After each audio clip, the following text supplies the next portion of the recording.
In this video, we'll examine a mass on a spring of 2 kilograms attached to a spring with a spring coefficient called K, which I'm not going to specify in our example, but it's some positive number determined by the spring, and a friction coefficient of beta equal to 4. So we're going to look for x of t, which is the position of that mass after t seconds. The differential equation that we developed will be m times x double prime plus beta times x prime plus k times x, and I'm going to assume that there are no other external forces on the system, so the right-hand side will be 0. This will be homogeneous. In this case, I'm taking the mass to be 2, beta to be 4, and again, I'm not specifying the spring coefficient k. It's some positive number. Let's just divide everything by 2 to make the differential equation look a little bit nicer. So the coefficient here is 1, and then we'll have 2 for the first order term and k over 2 for the 0 order term. We can then look at the auxiliary equation that goes with this differential equation. The second order term corresponds to m squared, 2 times m for the first order term, and then k over 2 gives us our degree 0 term, and that's equal to 0. Again, I don't know what k is, but there's nothing to stop me from using the quadratic formula here to write down the roots m. So the roots of this auxiliary equation will be given just by applying the quadratic formula. I'm just taking the coefficients in this equation above, and I'm just taking the coefficients of the equation above, and I'm just plugging them into the quadratic formula. You should just check that I've done that correctly. But when you simplify, you get minus 2 plus or minus the square root of 4 minus 2k all over 2. As you're well aware, what happens underneath the radical determines the kind of functions you get as solutions. Are you seeing real solutions, repeated real solutions, or non-real solutions? Let's examine each case and see how the value of k, the spring constant, determines the nature of the solutions. So the behavior is going to be completely determined by this expression 4 minus 2k. The first case is if 4 minus 2k is positive. That happens precisely when k is less than 2. In that situation, there will be 2 distinct real roots. You can get those real roots here by evaluating the quadratic formula, but we're just going to call them m1 and m2, and they are different, and they are both real numbers in this situation. Therefore, my differential equation will have exponential solutions. We'll see c1 e to the m1t plus c2 e to the m2t. Those values of m, because of the nature of the physical coefficients being all positive, will turn out to definitely be negative coefficients. m1 and m2 will be negative, and you will see a dying or a dampened exponential function. There may be some initial velocity and some initial position that might cause it to rise initially, but that function will eventually gravitate towards 0 as those exponential terms decay. And this is a situation we call overdamped. This is a damped physical system because the function, the steady state behavior, is going towards 0.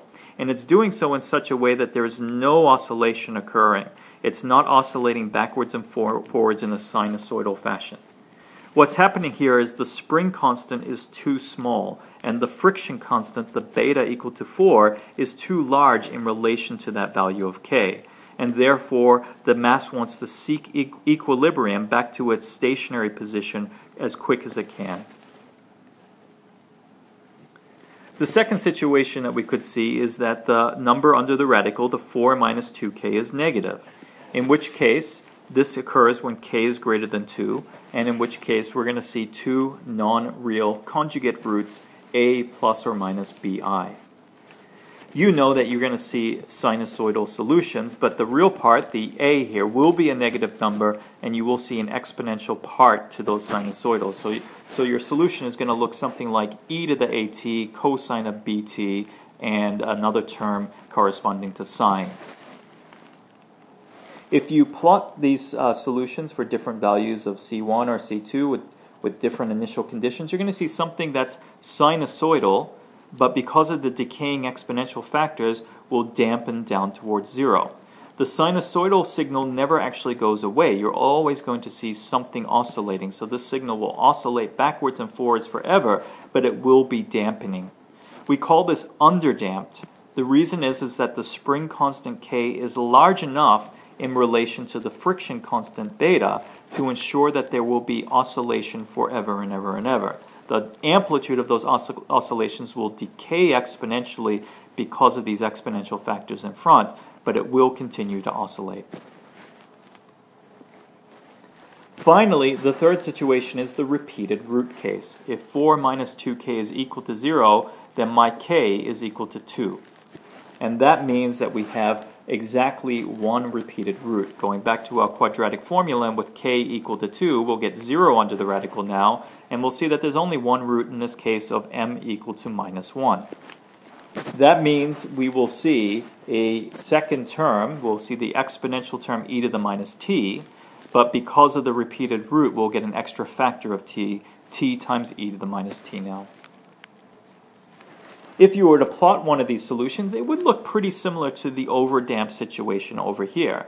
However, if you started to plot other overdamped curves here with the same initial conditions, but a different value of k that was less than 2, you might see the same kind of curve, but the one that we're looking at here, this one that is exactly giving us the repeated root, will seek that equilibrium quicker than the other one. So if I draw a couple of these overdamped curves, all with the same initial conditions, but with a value of k that's less than 2, we're going to see them want to go to 0, but not quite as quickly as the one that we initially plotted with k equal to root 2.